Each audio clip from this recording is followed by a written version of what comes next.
Hello, everybody, and welcome to another edition of WB Mason Presents the Joe Girardi Show right here on Yes. The star of the show is the manager of the New York Yankees. That's Joe Girardi.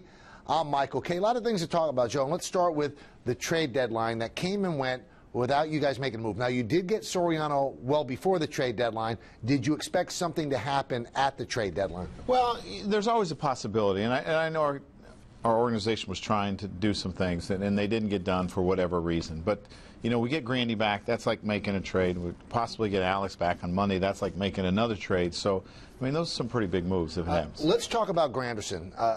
People sometimes forget 43 home runs last year, 41 home runs the year before that, more than any batter in baseball for those 2 years. What can he bring to this team? Home runs, power, you know, a dangerous bat, a guy that can change the complexion of the game in one swing. Hit the 3-run homer, the 2-run homer, can play good defense, can steal bases. He can do a lot of things, and that's why we've really missed him this year. Now, in his first game back on Friday against the Padres, he looked a little off balance at times at the plate.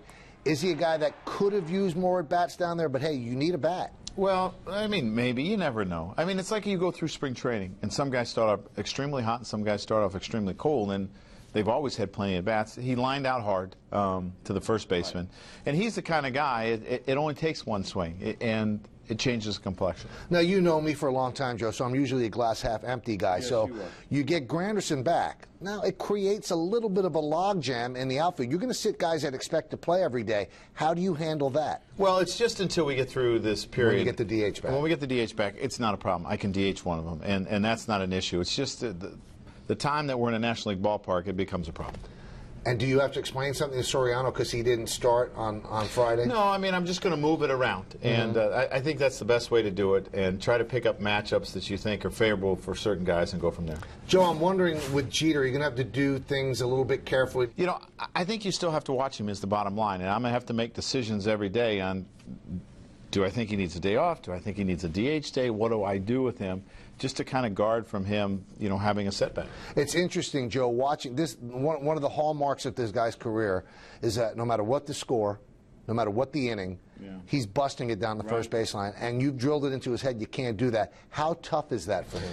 Well, I think he understands. I don't think he likes it, but I think he understands if he wants to play the rest of the year, he's probably going to have to do that a little bit and guard against hurting something, and just until we get through a little bit of time.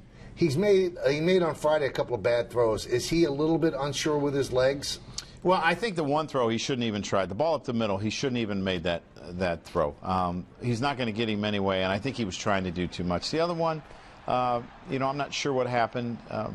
It does happen, and we're not used to seeing him make error, so I think we're a little bit surprised. But it might take him some time to get up to speed. How do you think he's moving?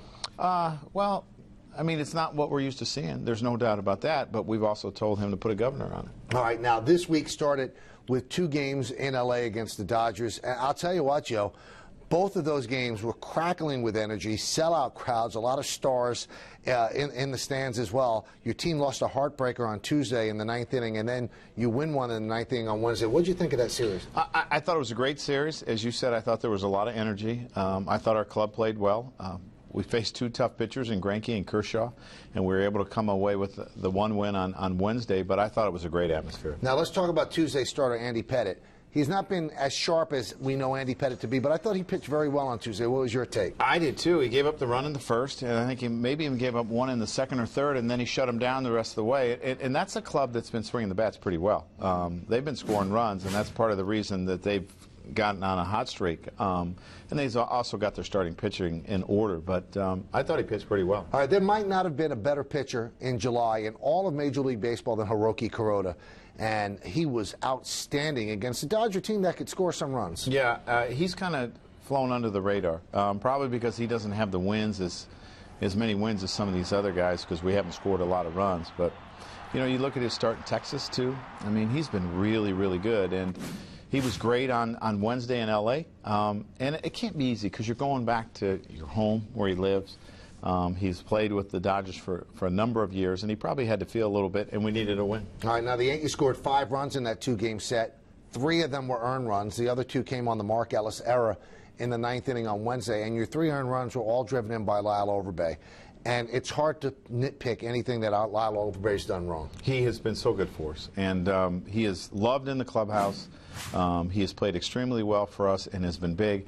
As we've talked about, he's had to play against more left-handers than we would have liked, but that's all part of it because of some of the injuries that we've had. Uke went down, and he was supposed to play over there, but he's been really good. All right, so he's even admitted some lefties I'm just not going to have a great chance against.